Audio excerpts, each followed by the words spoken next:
Welcome everyone to Biology 120 Lab, Introductory Biology and the lab that goes with the lecture. Some of you will be taking lecture along with this lab, which I hope that you are doing because the information crosses over from one course to the other every week. So you can get your background information through your Bio 120 lecture. So anyway, this is week number 1. You're going to have an introduction to the science of life. I'm Dr. Janie Sigmon, your instructor, and there is my email address, m.sigmon@snhu.edu. And if you need anything, please let me know, all right, because I'm here for you. All right, so some things to do this week. First of all, get that lab kit ordered. If you've already been into the course, you know that you have to get that lab kits and you need it the first week. So get that ordered from Carolina Biological. They do ship very quickly, so I will say that for them. Every time I've needed a lab kit or components, I've gotten them within a day or two. Of course, I'm near them too. They're in North Carolina and I'm in South Carolina. But anyway, I hope you get your lab kit very quickly. Check your lab kit list to make sure that you've got everything. This is hard to do because you don't know what stuff is, and I understand that. And sometimes later on you still will find something missing. But they do pretty good at putting everything in the kit. So do check through your lab kit list to make sure you've gotten everything. All right, next you need to open OpenStax. Just Google OpenStax. Biology 2nd edition, 2E is what you put in, and you will find our free resource of a textbook, that biology textbook in OpenStax. It is absolutely free. You don't have to do anything, but just look at it. You can download it as a PDF, which takes like 100 years, or you can just use it online, which is what I do, because it is so easy to search, and if you're taking lecture, you are going to be using it. So do open that, know where it is, bookmark it, whatever you have to do, because you may be using that during this term. I would suggest that you use it to get your background information. All right, what else do you need to do? You need to introduce yourself in the discussion section. Answer the questions that are there. Of course, tell us, why are you taking this class? Where do you live? Something about you. But you're also going to discuss what your problems are that you feel like you're going to have this term. It is a little bit hard to do a lab course when you don't have anybody to bounce questions off of, like your classmates. There's always time management. I mean, that would always be my issue. But you may have some other issues. So what are your issues? How do you expect to get through those? This is due, your initial post is due by Thursday night, so make sure that you get that turned in. And then you have 2 response posts due by Sunday night. So you're going to write something on your classmates' initial post. You're going to reply to them and talk about what you have in common, and then list other sources that would help you get through this term. And also in that initial post, you're going to tell us 3 different sources that you used or have used to help you in your classwork so far in college. And number 1 is always your instructor. Hello. So anyway, that's 1 for you given right there. Sign your lab safety agreement after you read through it. You will need to use your protective eyewear, gloves that you have, because you will be handling chemicals in the lab kit. So be aware of that. You have to do your labs safely. Make sure children and pets are away from your area when you do your labs, because like I said, you have chemicals that you're using. Some of them are caustic. Take the safety quiz. It is not graded, neither is that lab safety agreement, but I have to check off that you have done those, so make sure that you do them.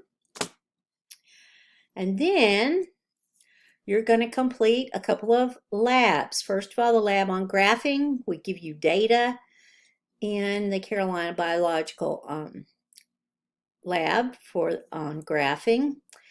Now, it tells you it's going to take you about 60 minutes to do this graphing. I don't know about that because it took me at least 60 minutes, and I know what I'm doing, and I've used Excel a bunch of times, and it still took me over an hour to do this lab on graphing. So I'm just saying I would build in a little more time than what they have suggested because I think it's going to take you more time. Turn in one Word document for your lab report. You're not turning this in pieces. It's one report. And I will include a short video this week to show you how to do Excel and get the regression value, the R-squared value for the line that you produce for your graph when you use the computer. So anyway, I'm going to give you an extra video for that. Like I said, graphing is going to take a little bit longer. You have to make 2 graphs by hand. You have to graph on the computer, and then you have to figure out how well your line of regression actually follows your data. All right, then you're going to perform an experiment. It's called the Plot Plot Fizz Fizz experiment using Alka-Seltzer tablets. Now that used to be really popular when I was growing up. If you had an upset stomach, you took Alka-Seltzer tablets. I'm going to put the commercial in the announcement so that you can see why in the world this lab is called Plop Plop Fizz Fizz, because most of you have never seen an Alka-Seltzer tablet. But you're going to see how fast they dissolve depending on the temperature of water that you use. That's going to be the experiment. And then you're going to design another experiment. You're going to change variables. Do you want to change the amount of water that you use? Do you want to change the solvent? You can use other solvents besides water. You know, something that you might drink, like a Coke and coffee. And I don't know if you can see Alka-Seltzer using a coffee. But anyway, you can figure it out. Different drinks, bottled water versus tap water. There's all sorts of things that you can do. Change the temperatures completely. So you're going to design your own experiment also in the Alka-Seltzer experiment. Okay, and you're going to complete the lab report. And I'm going to talk about how to get to the lab reports in just a second. Then look at the final project information that you're going to be turning in Module 3. Go to the Ask a Biologist website. All this information is under Learning Module 1. Go to that website, and there are 4 suggested experiments that you could do for this final project. The nervous experiment, ice, channels in ice, oh goodness, now I'm forgetting, Manduka caterpillar experiment, and then there's another one. So go to the website and see if any of those interest you. If they don't, if you want to do something else, you may, but you have to okay that with me. So just let me know if you're thinking about doing something else. This has to be a doable experiment that you can do in 8 weeks and report on. So it can't be anything too crazy or too complicated, and that's why I need to okay it. So take a look at those and decide on which one you're going to do. All right, where to find your lab reports. So lab reports are what you're going to turn in this term, right, for the grading. They have to be in this lab report format. Sorry. And it is not the instructions that you get from Carolina Biological, okay? In Carolina Biological labs, you will see that there are places to record data and that kind of thing. But that is not your lab report. All right, this is how you find your lab reports. Go to the course menu, learning modules. Start here, okay, the very first section up there. Assignment, guidelines, and rubrics. Lab reports, zip. You will download that, you will open it, and all of your lab reports are found there, okay? This is how you find the forms that you have to fill out and the questions to answer for every lab this term. So be sure and do that the first thing so that you can get all those lab reports that you need. All right, I'm sure that I will be emphasizing this again because some people miss this and they just try to turn in something that they've written up, and that is not good enough because you don't answer the questions, you don't complete the right graphs, etc. You've got to have our lab reports. Okay, and last of all, I want to mention the scientific method and how it works. Now, I know you have taken this, you have heard this probably in 7th grade biology class, how the scientific method works. Well, of course, your teachers describe it to you in a way that you can understand it being 12 years old. This is not really how science works. It's much more complicated than that, and there's so much to it. But it's an organized way to do science where we take out the bias as much as humanly possible, and we report and get feedback from other people who do the same type of work. So here's how it goes. Make an observation. Yes, it's got to be a topic that you're interested in, right? So when I was in graduate school, this was the late 80s, and DNA fingerprinting was just coming about, and I was really interested in it. So I talked to the professor who I had as my advisor in graduate school, and I told him that I was interested in this, and he said, well, we can figure out something for you to do as your research. So that was my observation, that I really thought this technique was cool, so I wanted to investigate it. Then you have to conduct a lot of background research. If you're going to be an expert in a topic, you have to know all about this topic. So you have to do a tremendous amount of research. You can't read 3 papers and think that you know everything about a topic. It just doesn't work like that. And you continue to do this. You continue to do this background research for the whole time that you're ever working on any particular topic or subject. It takes a lot of time to get enough information where you can what? Construct a good hypothesis. A testable question, if you will. It's put in the form of a statement, but it's a testable question that you can try to answer with science. A hypothesis is usually in the if-then format. So you say, if this happens, then we expect that to happen, okay? Then you design experiments to test this hypothesis. And why do I say experiments? Because you do these over and over and over and over and over again. You never do them once. You never do them 3 times. In a lab, if you take a lab course in college and they have you do an experiment 3 times, that is like a miracle that ever happens. Are you going to do your Alka-Seltzer experiment 3 times? You sure are. We're asking you for 3 replicates. All right, that is absolutely the minimum. But if you're doing real scientific research, you are going to do your experiment over and over and over and over and over and over and over again to make sure that the results that you get are reproducible, that you get them every time, and so you know what to expect every time you do that experiment. Then you analyze the results. All right, what does this mean? You do the statistics. You see if there's any statistical significance to this result that you get. You have to analyze your results, figure out what the heck this means when you do the experiments, and then draw conclusions. Why did this work? How did this happen? How do you explain this? Is it something that you didn't expect to see? Because that's when a lot of really important scientific discoveries are made. When something happens that you really don't expect. So you draw conclusions. Then you write up everything that you've done. You put them in the format of the particular journal that you want to publish in. And scientific journals are all different. We can talk about using all kinds of specific references like MLA and whatever.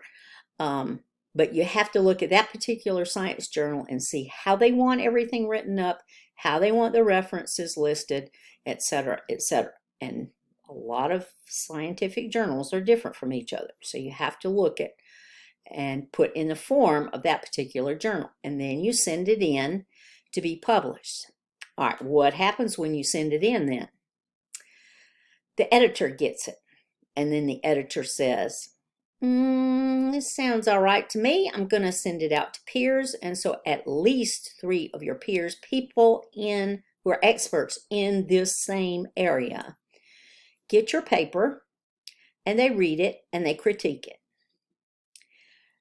Do they usually select it to be published first thing? Nope, hardly ever. In fact, it's almost impossible to have that outcome. Usually what you get back is a letter that states, okay, if you make these changes in this paper, if you explain this a little bit more, if you add this statistic, whatever they see, if you make these changes, then it will be accepted for publication. All right, so this has taken a couple of months already, just from the time that you wrote it until you get this letter back.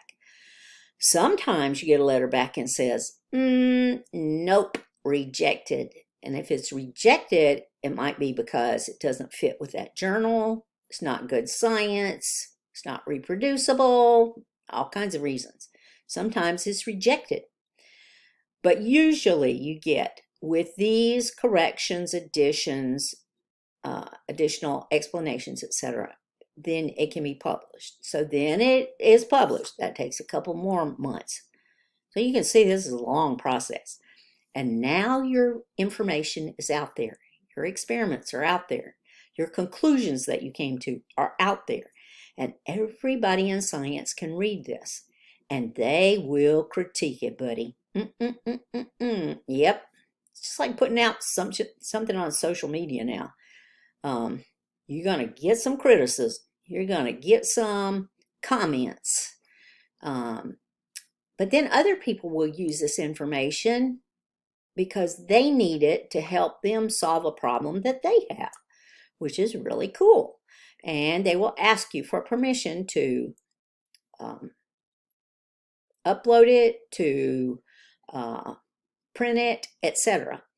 And so this is part of the peer review process. Not only do you have peer review before your journal article gets published, but you also have peer review after it is published.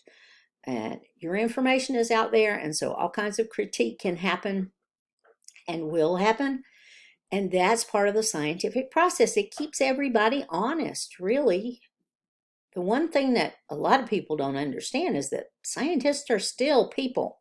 And there are con artists in science, and there are liars in science, and there are cheaters in science.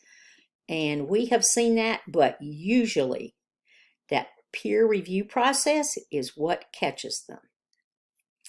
And that happens to even really important, famous people, which is awesome because eventually they get there. So this is how science works. Like I said, it's more complicated than what you learned in the 7th grade. And it sure as heck takes a long, long time to go through this whole process. So that's the scientific method, scientific process. It really is a process. And that's what you need to be thinking about and learning about this week 1. As we move forward, you're going to need those graphing skills. So don't think you can just do this and then forget it, because you can't. You're going to be using graphing again later on. And I will be helping you. I'll put that extra video, like I said, in the announcements to help you, or a separate announcement even, I'll decide, to help you with the graphing exercise. With that being said, please let me know if you need anything. m.sigmon@snhu.edu. I'm here to help you succeed. I only teach 2 courses, 1 or 2 courses every term. So this is what I do. This is what I'm focused on. I've taught biology for a long time, and I can help you no matter what your issue is. If you're having personal troubles that is making it hard for you to get your work finished, please let me know that too, so that we can work out a timeline for you to get things finished. If you need anything, please let me know. Okay? I'm here to help you, and I'm glad to help you. With that being said, I hope that you have a wonderful week this week.